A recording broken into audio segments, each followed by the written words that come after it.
నమస్తే. ఈరోజు మనతో కోస్లీ మున్సిపల్ చైర్మన్ నాగులపల్లి నరేంద్ర గారు ఉన్నారు. ఆయన రాజకీయ ప్రస్థానాన్ని గురించి తెలుసుకుందాం. నమస్తే సార్, ఎలా ఉన్నారు? బాగానే ఉన్నామ్మా. ఎలా సార్ మీ రాజకీయ ప్రస్థానం ఏంటి? ఎప్పుడు రాజకీయాల్లోకి వచ్చారు మీరు? మన రాజకీయ ప్రస్థానం అంటే ఫస్ట్ నా పేరు నాగులపల్లి నరేందర్, కోస్గి మాది.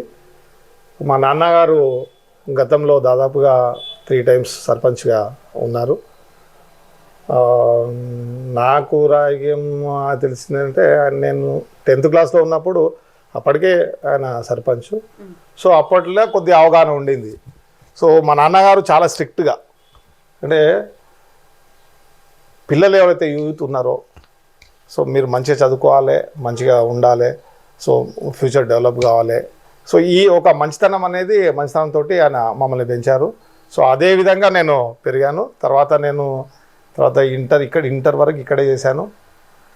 తర్వాత నేను 91-95 రామ్నర్సయ్య సార్ అని ఉండే మాకు ప్రిన్సిపల్గా వచ్చిండే. నాన్నగారికి బాగా క్లోజ్. అంటే ఎడ్యుకేషన్ మీద మా నాన్నగారు చాలా దృష్టి పెడుతూ ఉండే.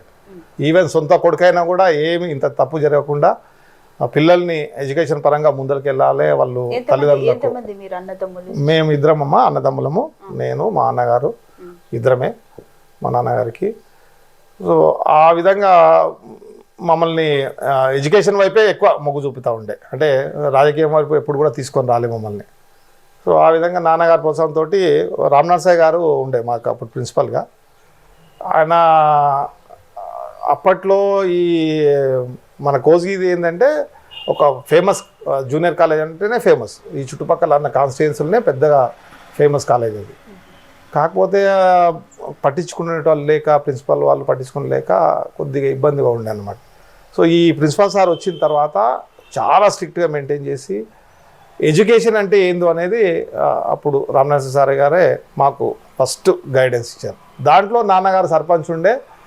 ఇప్పుడు చిన్నగా ఉంటాయి కదమ్మా, లోకల్ లీడర్స్ కానీ అవి కానీ బెదిరియడం కానీ, వీళ్ళని పంతులను బెదిరియడం కానీ, సో అవన్నీ కూడా సప్లై చేసి నాన్న ఎడ్యుకేషన్కి సపోర్ట్ చేసి, అప్పట్లో రామ్నర్సయ్య గారు మాకు రూమ్స్ సరిపోకపోతే మా నాన్నగారితో కోఆపరేట్ చేసుకొని స్టూడెంట్స్తో అంతా తీసుకొని మేమందరం కూడా ఒక 4 రూమ్లు కట్టినాం.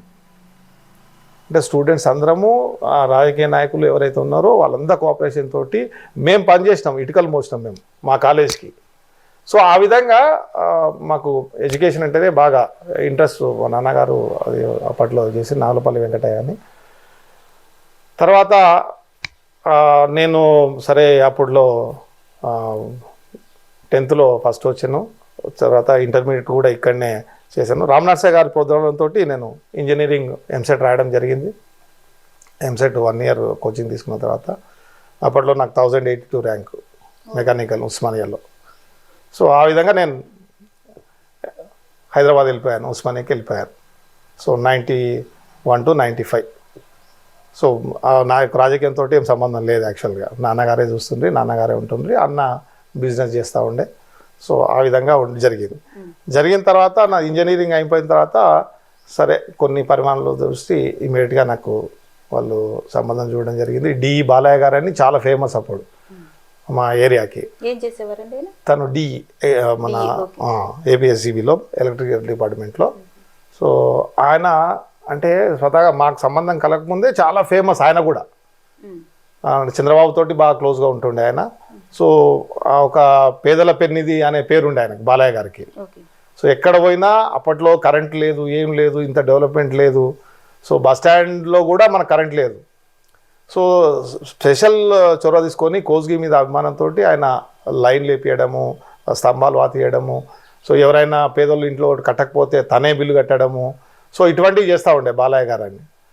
సో అనూన్య పర్యాలతోటి వాళ్ళతో సంబంధం కుదిరింది. వాళ్ళ కూతురుని నేను పెళ్లి చేసుకోవడం జరిగింది. 95 ఎండింగ్లో చేసుకోవడం జరిగింది.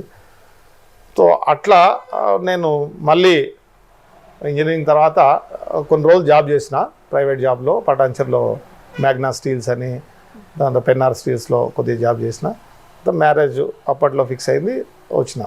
మా నాన్నగారి కోరిక, మా అన్నగారి కోరిక ఏంటంటే, మా మామగారి కోరిక ఏంటంటే, అప్పటికే నేను మంచి స్టూడెంట్ని. ఇంటర్లో కూడా మేము ఆ స్ట్రిక్ట్నెస్ బట్టి అది తక్కువ మార్కులే, పెద్ద ఎక్కువ మార్కులే, కానీ 636 మార్కులు ఏమి వచ్చినాయి అంతే ఇంటర్లో. అది మా కాన్స్టిట్యున్సీ మొత్తంలో మేమే హైలైట్, ఎవరు లేదు అప్పటికి. నేను ఒకరికేమో 600 వచ్చినాయి, నేను ఫస్ట్, ఇంకొకరు 600, తర్వాత మిగతా ఒక 10 మంది మాత్రమే పాస్ అయినాం ఇంటర్ లోపల. సో ఆ విధంగా ప్రస్థానం. వాళ్ళ కోరిక ఏదంటే మా నాన్నగారు కానీ మా ఇంటి మా అమ్మగారు కానీ వాళ్ళ కోరిక, మా మామగారిది ఏది బయటికి వెళ్ళాలని చెప్పేసి, యుఎస్ వెళ్ళాలి, బయట చదువుకోవాలి, మీరు ఈ రాజకీయముతో సంబంధం లేదు, ఈ రాజకీయం అనేది రాజకీయాలపై ఇంట్రెస్ట్ ఉంది అంటే నాన్నగారిని చూసి నేను నేర్చుకున్నా. అంటే జనాలకు ఏమన్నా చేయాలనే ఉద్దేశంతో ఆ విధంగా. మా మామయ్య గారు కూడా రాజకీయ ప్రస్థానం, అంటే దాంట్లో వండుకుంటూ, డిపార్ట్మెంట్లో వండుకుంటూ చాలా ఫేమస్ అన్నట్టు ప్రజలలో. తను ఎమ్మెల్యే కూడా ట్రై చేసిండు అప్పట్లో. సో ఎమ్మెల్యే ఇద్దామని చెప్పారు తెలుగుదేశం నుంచి, మేమేమో కాంగ్రెస్, వాళ్ళేమో తెలుగుదేశం నుంచి. సో నూనె ప్రాణం తర్వాత ఆయన, నా పెళ్ళి అయిన తర్వాత ఒక 2 ఇయర్స్కు చనిపోవడం ఆయన జరిగింది. ఆయన ఇదైపోయిండు. తర్వాత నాన్న మొన్నటి వరకు ఉన్నాడు. అయితే నాన్న చేసిన తర్వాత నేను అక్కడ ఇంజనీరింగ్ పోయిన తర్వాత ఒక చంద్రశేఖర్ అని ఒక క్యాండిడేట్ ఇక్కడ, అప్పటికి నాన్న 3 టైమ్స్ గెలిచారు. చంద్రశేఖర్ అని యూత్ అని చెప్పేసి కొంతమంది ఎంకరేజ్ చేసిండ్రు. సో మనోళ్ళే కొద్దిగా దాన్ని చీల్చేసి నాన్న అప్పుడు ఓడిపోవడం జరిగింది 4th టైం. ఓడిపోయిన తర్వాత సరే ఇక అట్లే ఉందామనే ఉద్దేశంతో 2nd టైం మళ్ళీ నిలబడాలని ప్రయత్నం చేసిండు నాన్న. సో ఆయన నిలబడ్డాడు. అప్పుడు నాకు మా పక్క వాళ్ళు ఉంటారు, మా పాలు వాళ్ళు, సో వాళ్ళు వచ్చి అడగడం జరిగితే, అడిగితే నేను సరే నాన్న ఇక అయిపోయింది, ఒక్కసారి అయిపోయింది మనది, సరే మీరు కామ్గా ఉండండి, సరే వాళ్ళకి ఛాయిస్ ఇద్దాము అని చెప్పేసి అప్పుడు కాంప్రమైజ్ చేసి వేరే వాళ్ళకు ఛాయిస్ ఇవ్వడం జరిగింది. సో అప్పుడు వాళ్ళు సరే అది అన్ని పరిమాణాల్లో మళ్ళీ 2nd టైం కూడా ఇంకో ఆయన చంద్రశేఖర్ అంటే ఆయన గెలిచిండు. సో 3rd టైం అప్పటికి నేను మ్యారేజ్ అయింది, జాబ్ చేసుకుంటూ ఉన్నా. అయితే అసలు రావడం ఇక్కడికి మళ్ళీ కోసికి రావడం ఏంటంటే, సో ఆ చిన్న జాబ్స్ ఇంజనీరింగ్ చేసినా కానీ అప్పుడు మ్యారేజ్ అయింది. తర్వాత నేను ఇంటర్వ్యూ అరేంజ్ చేయలేకపోయిండు. మా ఫ్రెండ్స్ నాకు అరేంజ్ చేస్తే వేరోడు అది అరేంజ్ తీసుకొని పోయిండు. తర్వాత నేను అటెండ్ కాలేకపోయినా. సో మా ఫ్రెండ్స్ అందరూ కూడా, ముఖ్యంగా మా 10th క్లాస్ బ్యాచ్ వాళ్ళందరూ కూడా, సరే ఈ చిన్న జాబ్ మీరు ఇంత చేసి, నాన్న ఇప్పుడైతే లేడు కదా, సో అన్ననేమో బిజినెస్ ఉంటుండే, సో మీరు మళ్ళీ రావాలి, మీరు ఉంటేనే బాగుంటుంది, కోసికి డెవలప్ కావాలి, సో ఏదో జరిగింది ఇంతకుముందు అని చెప్పేసి మళ్ళీ మా ఫ్రెండ్స్ బ్యాచ్ అంతా కూడా నన్ను హైదరాబాద్కి వెళ్ళి ఖచ్చితంగా, అంటే హైదరాబాద్ నేను ఇప్పుడు వస్తా కరెక్టే, నేను ఏదో జాబ్ చేసుకుంటున్నా, ఇక్కడ వచ్చి రాజకీయం నుంచి మా నాన్న సంపాదించింది ఏం లేదు, మా నాన్న అన్ని పోగొట్టుకున్నాను ఉన్నాడు, ₹1 సంపాదించింది ఏం లేదు, అంతే ప్రజలకు సేవ చేయడమే ఉండడమే తప్పిస్తే వేరే ఏం చేయలే. సో ఆ ఉద్దేశంతో సరే రాబాయ్ నేను చేస్తాం, మేము రాజకీయ ఫ్యామిలీ చేస్తాం, కానీ నా బతుకు తెరువు కూడా కావాలి కదా, నేనేం చేసుకోవాలా, ఇంజనీరింగ్ చేసిన వాళ్ళకి ఆశలు ఉన్నాయి, నేను బయటికి పోయి ఏమైనా చేయగలుగుతా, లేదు సార్ ఈ చిన్న జాబ్, పెద్ద జాబ్ అంటే మేము చెప్తుంటే చిన్న జాబ్లే కదా, కోసిగినే రండి, ఒక ఎడ్యుకేషన్ ఇన్స్టిట్యూట్ తెరుద్దాం అని చెప్పేసి వాళ్ళందరూ ఫోర్స్ చేస్తే నేను వచ్చి ఇక్కడ కాలేజ్ ఒకటి తెరవడం జరిగింది. అప్పటికి రామనాథ సార్ అని చెప్పారు మా ప్రిన్సిపల్, అప్పుడు ఆయన డైరెక్టర్గా ఉండే బోర్డ్ ఆఫ్ ఇంటర్మీడియట్లో. సో తను అప్పుడు ప్రయత్నం చేసినాం, మా యూత్ అందరు కలిసి ప్రయత్నం చేసినాం, ఒక కాలేజ్ మాకు శాంక్షన్ జరిగే ఇంటర్మీడియట్ కాలేజ్. అయితే అప్పటికే ఇక్కడ ఇంకో ఇంటర్మీడియట్ కాలేజ్ ఉంది. సో దాన్ని ఏం చేసిందంటే పోటీగా ఉండి మాకు ఇక్కడ కోస్గిలో శాంక్షన్ కాలేదు అది. అయితే మాకు పక్కన ఒక 5 కిలోమీటర్లు హకీంపేట అని ఉంటుంది, ఇప్పుడు లగచర్ల హకీంపేట ఉందా, అక్కడ నాకు సార్ ఒక కాలేజ్ శాంక్షన్ అప్పుడు ప్రయత్నం చేస్తే, అప్పుడు గురునాథ్ రెడ్డి సార్ ఉండే, ఎమ్మెల్యే గారు ఉండే, గురునాథ్ రెడ్డి సార్ చొరవతోటి నేను అందరం సార్ మేమంతా యూత్ మేమంతా మరి నాన్నగారి సేవలు అంటే, లేదు నరేందర్ పెట్టుకో మంచిగా ఉంటుంది అని చెప్పేసి సార్ చొరవతోటి సార్ బోర్డు కార్డుకి తీసుకెళ్ళి, అప్పుడు శశాంక్ గోయల్ ఉండే ప్రిన్సిపల్ సెక్రటరీ, సార్ ఏమో డైరెక్టర్ ఉండే మా ప్రిన్సిపల్ సార్ గారు. సో అట్లా నేను ఫస్ట్ కాలేజు కోసికి రావడం జరిగింది, కాలేజ్ పెట్టాను అక్కడ, ఇంటర్మీడియట్ కాలేజ్ ఓపెన్ చేసిన. సో ఆ విధంగా నేను ఇక్కడ రావడం జరిగింది ఫస్ట్. సో ఒక ఇన్స్టిట్యూట్ జరుపుకుంటూ నాకు నేను మ్యాథమెటిక్స్ స్టూడెంటే యాక్చువల్గా.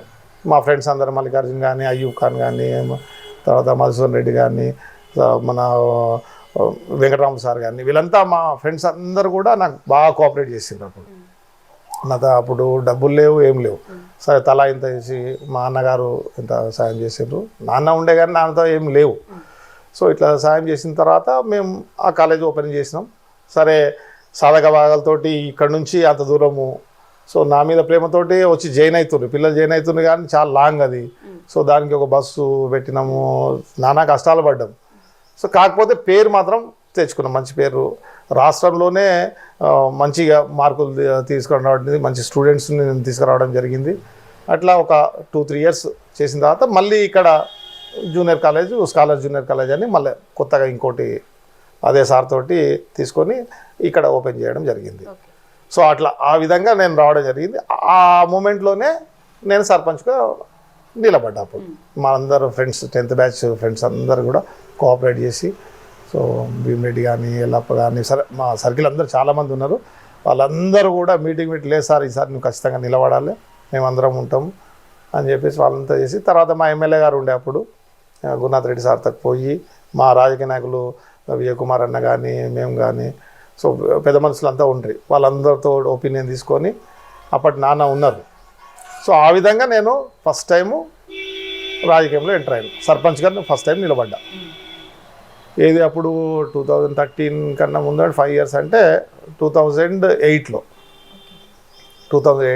నేను ఫస్ట్ సర్పంచ్గా నిలబడ్డా. సో అప్పుడు ఇక సరే స్టార్టింగు సరే, అప్పుడు ఇంకా కోఆపరేషన్ లేదు, ఓన్లీ నాకు స్టూడెంట్సే, బలం ఎవరు లేదు, మా దోస్తులు స్టూడెంట్సే. ఇక రాజకీయ పరిజ్ఞానం కూడా అంతంతనే. అప్పటికే నాన్నగారికి పరిచయమైన వాళ్ళంతా మీకు సపోర్ట్ చేయలేదు అప్పుడు? ఉన్నారు, అందరూ చేశారు. కాకపోతే అప్పటికి ఇప్పుడు పాత ఎవరైతే ఉన్నారో అంటే మా మున్నూరు కాపు వాళ్ళ మీద కొద్దిగా అభాండాలు మోపుతుండ్రి. సో మున్నూరు కాపు అంటేనే ఒక డామినేటెడ్, వీళ్ళని బెదిరిస్తారు అనేది అవతల వ్యక్తి బాగా డామినేట్ చేసి గెలుస్తూ ఉండే. సో అది నేను మ్యాక్సిమం సర్ప్రైజ్ చేయగలుగుతాను. ఫస్ట్ టైమే సర్ప్రైజ్ చేస్తే అప్పుడు నేను జస్ట్ ఒక 40 ఏళ్లతోటి, అప్పుడు కొంతమంది మా ఫ్రెండ్స్ అయితే నేను నిలబడడంలో కొద్దిగా లేట్ అయింది. ఏ విధంగా అంటే మా ఫ్రెండ్ సర్కిల్ని వాళ్ళని చూసుకునే వరకు మా అంటే లీడర్స్ చూసుకోవడానికి మిస్ అయినా. మిగతా ఏవైతే యూత్ ఉంటారు కదా ఊర్లో, యూత్ కానీ వాళ్ళు కానీ, సో అప్పట్లో మనకు ఈయన దోమరాజా అని తెలుగుదేశం ఆయన, రేవంత్ రెడ్డి మనిషి ఆయన, మేమేమో కాంగ్రెస్. సో ఆయన కూడా అప్పటికే ఒకసారి నిలబడి ఓడిపోయాడు ఆయన. సో ఆయన ఏం చేసిండంటే యూత్ని ఆయన గ్యాదర్ చేసి, ఆయన కూడా మంచి వ్యక్తే. సో అట్లా నేను మిస్ అయినా అక్కడ. సో ఆ మిస్ అయ్యి ఆయన నిలబడ్డాడు, నేను నిలబడ్డా. తర్వాత ఇప్పుడు పాత ఆయన నిలబడ్డా శేఖర్ అని. మళ్ళీ అప్పుడు నేను ఓడిపోయినా ఒక 30-40 ఓట్స్ తోటి. జస్ట్ అప్పుడు మా ఫ్రెండ్ సర్కిల్ కూడా కొంతమంది ఒకరిద్దరు కొంతమంది చేయలే. అప్పుడు చేయలే అంటే ఉంటుంది కదా, నేను అప్పుడే కొత్తగా వచ్చినా అందరు చేయాలని 100% చేయాలని లేదు. సో ఆ విధంగా నేను ఫస్ట్ టైం ఓడిపోయిన తర్వాత అందరు చాలా బాధపడ్డారు, మా స్టూడెంట్స్ పర్టికులర్గా. నాకు ఈ ఏరియా మొత్తం అంతా బాగా నేను మింగిల్ అవుతాను అనమాట, నా స్టూడెంట్స్ తోటి బాగా ఇదైపోయినా. సో నెక్స్ట్ టైం మళ్ళీ 2013లో అప్పుడు లేడీ కోట వచ్చింది, మా మిసెస్ని మళ్ళీ నిలబడి పెట్టిన. ఇక అప్పుడు ఇక ప్రతి ఒక్కరు అందరు ఊరు ప్రజలు, అప్పటికే నేను ఎడ్యుకేషన్ దాంట్లో ఉన్నా, ప్రతి ఒక్కరికి వాళ్ళకి మంచి చదువు చెప్పడం కానీ అది కానీ. సో మా లీడర్స్ అందరు, పెద్ద పెద్ద లీడర్స్ అందరూ కూడా మంచి అభిప్రాయంతో ఉండి, ఒక్కటి డబ్బుల ప్రాబ్లం తప్పిస్తే ఏం లేకపోతుంది నాకు. అప్పుడు కూడా మా ఫ్రెండ్స్ అందరూ కూడా తలా ఇంత సాయం చేసి నన్ను, మా ఫ్యామిలీ వాళ్ళు కానీ అందరు సాయం చేసి నన్ను అప్పుడు నిలబెట్టారు. నా దగ్గర అప్పుడు డబ్బులు లేవు, సెకండ్ టైం నిలబడదా అంటే. ఫస్ట్ టైము అదేదో కాలేజ్ వాళ్ళు కొద్దిగా అమౌంట్ ఇస్తే నిలబడ్డా, సెకండ్ టైం కూడా కాలేజ్ వాళ్ళు ఇచ్చింది. తర్వాత ఫ్రెండ్ సర్కిల్లో వాళ్ళ సాయంతో పెట్టారు కాలేజ్ అన్నది మీరే ఓన్గా? మేమంతా ఫ్రెండ్ సర్కిల్ చెప్పాను కదా, అందరం కలిసి ఒక 10-15 మంది కలిసి పెట్టాము. అది పెట్టుబడి అంతా అందరం కలిసే అనమాట. సో వాళ్ళందరూ కలిసే పెట్టాము. సో ఆ విధంగా నేను ఆ మంచి పేరు, ఆ కాలేజ్ మంచి పేరు నాకు వచ్చింది, వాళ్ళకన్నా నాకు ఎక్కువ వచ్చింది పేరు, అంతే. సో ఆ ఫ్రెండ్ సర్కిల్కి నేను ఇప్పటికీ నేను ధన్యవాదాలు, వాళ్ళందరికీ కూడా థ్యాంక్స్ చెప్తాను నేను. ముఖ్యంగా మా 10th క్లాస్ బ్యాచ్ ఏదైతే ఉందో వాళ్ళందరూ కూడా, లేడీస్ కానీ జెంట్స్ కానీ అందరూ కూడా ఒక మీటింగ్ పెట్టేసి నన్ను పర్టికులర్గా దగ్గర కూర్చోబెట్టి, ఖచ్చితంగా మేము అందరం చేస్తాం, ఏ ఊర్లో ఉన్నా కూడా. చాలామంది మ్యారేజ్ అయిపోయి బయట ఉన్నారు, ఎక్కడెక్కడో సెటిల్ అయినారు, వాళ్ళందరూ వచ్చి 2013లో అందరూ అంటే ఊరు ప్రజలందరూ కూడా ఏకదాటిగా, మైనార్టీ సోదరులు కానీ వీళ్ళు కానీ అందరూ కలిసి మనకు పెద్ద మెజార్టీ 3,500-4,000 తోటి. అప్పుడు తెలంగాణ స్టేట్ ఫస్ట్ ఉమ్మడి రాష్ట్రం ఉండే, ఉమ్మడి రాష్ట్రంలో మన సెకండ్ ప్లేస్. ఓకే. సో ఆ విధంగా భారీ మేరతో మా మిస్సెస్ని శ్రీలతని గెలిపించడం జరిగింది. సో ఆ విధంగా మా ప్రస్థానం జరిగింది. సో అప్పటికి నాన్న ఉన్నాడు, నాన్న గైడెన్స్ తోటి, పెద్ద మనుషుల గైడెన్స్ తోటి ఊరిని ఇంత డెవలప్. అప్పుడు చాలా డ్రాట్ ఉండే, వాటర్ ప్రాబ్లం చాలా ఉండింది. సో పర్టికులర్గా నేను ఆఫీసర్లతోటి మాట్లాడి ఇది చేసేసి ప్రతి గల్లీకి పోయి విషయాలు తెలుసుకొని, మెయిన్గా వాటర్ ప్రాబ్లమే, చాలా బోర్లు వేయించిన అప్పుడు. సో అధికారులు అరే ఇన్నిగానం బోర్లు వేయాలా సార్ అంటే నేను కలెక్టర్ దగ్గరికి వెళ్ళి పర్మిషన్ తీసుకొని, అప్పుడు డిపిఓ ఉంటుండే మెయిన్గా, డిపిఓ గారు కూడా బాగా సహకారం చేసింది మాకు. సో ఆ విధంగా నేను మింగిల్ అయిపోయి తెలుగుదేశం అప్పుడు రేవంత్ అన్న ఉండే, సో అన్నతోటి మాట్లాడి నాకు ట్రాక్టర్ శాంక్షన్ చేసిండు. తర్వాత రేవంత్ రెడ్డి గారు దేకేడారండి ఎమ్మెల్యే గారు ఉండే, అప్పుడు నేను సర్పంచ్ ఉన్నప్పుడు ఆయన ఎమ్మెల్యే ఉండే, తెలుగుదేశం ఎమ్మెల్యే. సో అన్న కూడా మేము పైన కాంగ్రెస్ గవర్నమెంట్ ఉండే. సో అప్పుడు అన్న మాకు అది చెప్తున్నా కదా, మాకు అసలు మీదకి పోయే ఛాయిస్ లేదు మాకు, ఓన్లీ ఇక్కడిక్కడనే ఉన్నాం. మాకు కాంగ్రెస్ గవర్నమెంట్ ఉన్నా కూడా మేము అంతవరకు పోలేదు, ఓన్లీ ఎంత ఉన్నా మళ్ళీ రేవంత్ అన్ననే ఎమ్మెల్యేతోనే పని అయిపోయేది. ఎమ్మెల్యేతోటే పని అయిపోయింది. ఎమ్మెల్యే గారు మాకు బాగా సహకారం చేస్తారు. ఎమ్మెల్యే గారికి బాగా మా లీడర్ తోటి కాంగ్రెస్ వాళ్ళతోటి బాగుంటుండే. సో తను అప్పుడే 4 ఎకరాల భూమి కొని ఇవ్వడం జరిగింది రేవంత్ అన్న బస్ డిపోకు. నేనున్నప్పుడు అది నేనున్నప్పుడే మా మిస్సెసే అది అప్పుడు సర్పంచ్ తను ఓపెన్ చేయడం జరిగింది. అప్పుడు సత్యనారాయణ సారు వాళ్ళు రావడం జరిగింది వీడికి. సో అట్లా రేవంత్ అన్న చాలా చాలా అసలు అప్పటి నుంచే బాగా హెల్ప్ చేసిండు. తిరుపతి అన్న, ముఖ్యంగా తిరుపతి అన్న, రేవంత్ అన్న ఎక్కడ ఉంటాడో కానీ తిరుపతి అన్న మాకు అసలు 24 hours ATM టైపే. సో వాళ్ళ నుంచి స్ఫూర్తి పొంది నేను సో ఊరిని ఎట్లా డెవలప్ చేయాలి, అందరినీ ఎట్లా కలుపుకొని పోవాలి అనేది ఆ విధంగా చేసుకుంటూ ఊరిని కొద్దిగా డెవలప్ చేసినాం. సో ఆ విధంగా సర్పంచ్ పదవి అయిపోయింది 2018లో కంప్లీట్ అయిన తర్వాత. అప్పటి వరకు ఒక మంచి పేరు సంపాదించుకున్నాము. సో సాధక బాధకాలు ఎక్కడెక్కడో ఉంటాయి, కొన్ని నెగటివ్స్ ఉంటాయి, కొన్ని ఇది ఉంటాయి. మ్యాక్సిమంగా నేను అన్నీ కూడా లీడర్స్ తోటి, సేట్లు వాళ్ళతోటి వాళ్ళ కోఆపరేషన్ తీసుకొని కూడా నేను ఊరిని డెవలప్ చేయడం. అప్పట్లో ట్యాంకులు లేకపోతుండే, ట్యాంకులు దాదాపు నేను వచ్చినాకనే వాటర్ ట్యాంకులు దాదాపు ఒక 5-6 ట్యాంకులు కట్టించిన. సో ప్లేసులు ఇవ్వకపోతుండ్రి. తర్వాత ఈ వాటర్ పైప్ లైన్ కల్పించిన. ఈ ముఖ్యంగా ఈ లేబర్ తక్కువ ఉండే, అప్పుడు లేబర్ని కూడా దాదాపు ఒక 25 మందిని తీసుకున్నాను ఎక్కిన తర్వాతనే దీంట్లో గ్రామ పంచాయతీలో. తర్వాత మనకి ఇది ఇది మాకు అంగడి బజార్ ఉంటుంది. మెయిన్ ఇన్కమ్ మాకు అంగడి బజారే. అంగడి బజార్ అంటే ఇది మన ఎడ్లది దూళ్ళది అమ్మాయి సంత అదొకటి, తర్వాత కూరగాయల సంత ఒకటి. అది మాకు ఇన్కమ్ సోర్స్. నేను రాకన్నా ముందు వాళ్ళు ఉన్నప్పుడు జస్ట్ 10 లక్షలు 5 లక్షలకు వాళ్ళు తీసుకొని ఇది చేస్తుండ్రు. మ్యాక్సిమం 15 లక్షలే వచ్చింది వాళ్ళు ఉన్నంత వరకు. ఆయన 3 times చేసిండు ఆయన. నేను వచ్చిన తర్వాత ఫస్ట్ టైమే 45 లక్షలకు పోయింది. అది ఫస్ట్ టైమే. అంటే ఇన్కమ్ పెంచుకున్నాను నేను. అది ఇంతమంది లేబర్ తీసుకున్నా, ఇన్కమ్ ఎట్లా పెంచాలి? సో అంత ఇన్కమ్ ఉన్నా వాళ్ళు అనాక్రాంతం చేస్తూ ఉంటారు. సో ఫస్ట్ అది ఒక 45 లక్షలు, ఇదేమో 3 లక్షలు 4 లక్షలు ఉంటే దీన్ని ఒక 6-7 లక్షలకు పెంచిన. లాస్ట్కి నేను ఉన్నంత వరకు ఎంత వచ్చిందంటే సంత బజార్ ఏమో 80 లక్షలకు, 80-85 లక్షలు, ఇదేమో 20-25 లక్షలకు వచ్చింది. దగ్గర ₹1 కోటి ఓన్లీ సంత నుంచే నేను సంపాదించిన. సో అది అందరి సహకారంతో, అంటే గవర్నమెంట్కి ఇన్కమ్ పెంచుకుంటూ నేను అందుకొరకే నాకు ఆఫీసర్లు బాగా సహకారం చేసేది అన్నట్టు. సో లేబర్ని మంచిగా మెయింటైన్ చేసేది, అందరినీ ఆఫీసర్లని అందరి కోఆపరేషన్ తోటి మనం డెవలప్మెంట్ చేసినాం.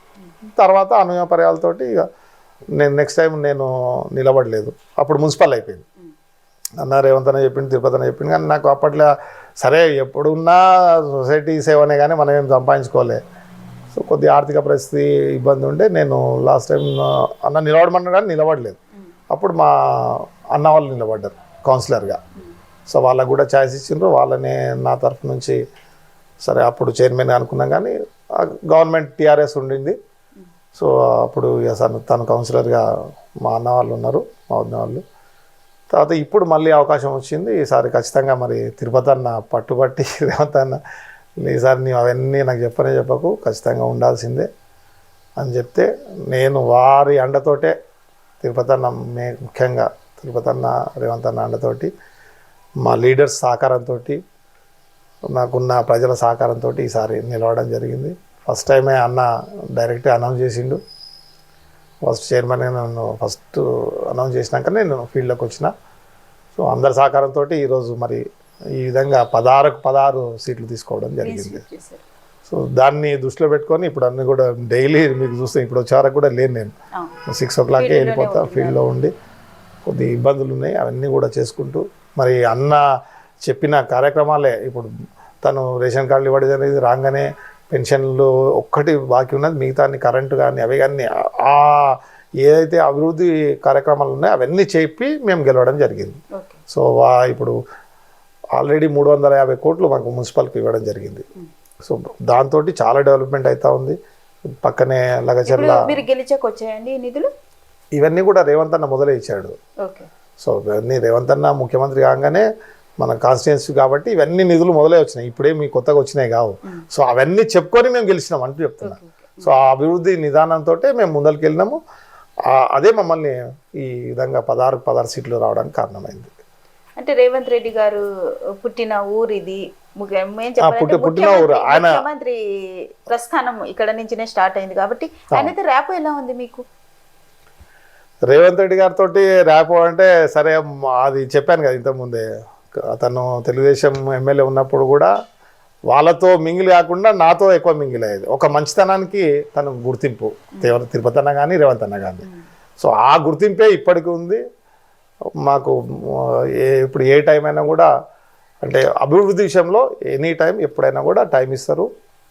ఒక ఫోన్ కాల్తో కూడా మాకు పని చేసి పెడతాడు అన్న, దాంట్లో ఎటువంటి డౌట్ లేదు. దాదాపు మీరు 20 సంవత్సరాలుగా రాజకీయాల్లో ఉన్నారని చెప్పొచ్చు. దాదాపుగా 20 సంవత్సరాల నుంచి ఉన్నాను నేను. అంటే మీరు ముందు అంటే ఎలక్షన్స్ కి ముందు ఏమైనా మేనిఫెస్టో పెట్టడం జరిగిందా మీరు ఓన్ గా? నేను ఎటువంటి మేనిఫెస్టో ఏం లేదు, నేను ప్రజల మనిషిని కాబట్టి ప్రజల సాధక బాధకాలు తెలుసు, దాంట్లో మేనిఫెస్టో ఏం అవసరం లేదు. మేనిఫెస్టో మా కాంగ్రెస్ గవర్నమెంట్ పెట్టిన మేనిఫెస్టోనే ఉంది, దాన్ని మేము ఇంప్లిమెంట్ చేస్తాం, తప్పకుండా ఇంప్లిమెంట్ చేస్తాం. మీ గెలుపును ఎవరికి అంకితం చేస్తారు? అంటే రేవంత్ రెడ్డి గారికా లేకపోతే ఇక్కడ ఉన్న అందరికి రేవంత్ రెడ్డి అన్నకు, తిరుపతి రెడ్డి అన్నకు ముఖ్యంగా ఫస్ట్, తర్వాత మా ఎవరైతే ప్రజలు ఉన్నారో ఆ ప్రజలకు, ముఖ్యంగా కాన్స్టిట్యుయెన్సీ ప్రజలకు, మా కోస్గి మున్సిపల్ ప్రజలకు, నా అభిమానులకు, తర్వాత మా ఫ్రెండ్ సర్కిల్ ఎవరైతే ఉన్నో 10th బ్యాచ్ సర్కిల్కి, ప్రతి ఒక్కరి పేరు మా లీడర్స్ అందరూ కూడా మా లీడర్స్ అందరూ కూడా, ముఖ్యంగా విజయన్న కానీ, కృష్ణప్పన్న కానీ, తర్వాత ఈ కౌన్సిలర్ అందరూ కూడా నాకు బాగా మెయిన్గా మా రఘు, ఇప్పుడు ఉన్న మండల్ ప్రెసిడెంట్ రఘు, సో వీళ్ళందరూ, బెజురాములు, హరి, సో మిగతా అందరు లీడర్ పేరున ప్రతి ఒక్కరికి కూడా ధన్యవాదాలు. అందరూ కూడా కోఆపరేట్ చేసి, మైనార్టీ సోదరులు సలీము, హాజీ, వీళ్ళంతా ఈ పిల్లలందరూ కూడా ఏకదాటిగా మనకు సపోర్ట్ చేసి ఈ 16 సీట్లు రావడం జరిగింది. సో అందరికీ కూడా నేను ప్రత్యేకంగా ధన్యవాదాలు తెలుపుతాను. చివరిగా కోస్గి ప్రజలకి ఏం చెప్తారు? అంటే డెవలప్మెంట్స్లో ఇంకా ఏమేమి చేస్తామని వాళ్ళకి చెప్తారు? సో అభివృద్ధికి అవకాశం ఇవ్వండి. అభివృద్ధి 100% నేను ఏ కోశాన 100 కాదు, 100 పైన 200% నేను చేయగలుగుతా. రేవంత్ అన్న అండదండలు మనకున్నాయి. దయచేసి చిన్న సమస్యలు ఉన్నాయి. ఇప్పుడు మెయిన్ రోడ్స్ చాలా పల్లెటూళ్ళల్లో రోడ్స్ కానీ అవి కానీ కొద్ది ఆబ్జెక్షన్స్ చేస్తూ ఉన్నారు. సో అటువంటి చేయకుండా మన కమ్యూనిటీ హాల్స్ కానీ, లేకపోతే స్కూల్ బిల్డింగ్స్ కానీ, ఎడ్యుకేషన్ సిస్టమ్ కానీ, ఇవన్నీ కూడా అన్న అడిగిందే తాడు అన్నీ ఇస్తూ ఉన్నాడు. కాబట్టి మనమందరం కూడా రాజకీయాన్ని పక్కన పెట్టేసి మన కోస్గి మున్సిపాలిటీ మనం ఫస్ట్ డెవలప్ చేసుకుందాం. ఒక పదవిలోకి వెళ్దాం అని ఏమన్నా ఉందా? సో అటువంటి సర్పంచ్ నుంచి ఇప్పుడు మున్సిపల్ చైర్మన్ అయ్యారు, చైర్మన్ నుంచి ఇంకో నేను ఏ పదవి కోరుకోలేదమ్మా. ఇప్పటికి కూడా ఇది కూడా నేనేం కోరుకోలేదు. సో జనాల ఆధారంతో నేను ముందరికి వస్తున్నా. సరే, అది జనాలు డిసైడ్ చేస్తారు, అధిష్టానం డిసైడ్ చేస్తుంది ఏ విధంగా ముందరకు పోవాలనేది. వాళ్ళు ఏం చెప్తే నేను అది చేయడానికి తయారుగా ఉన్నా.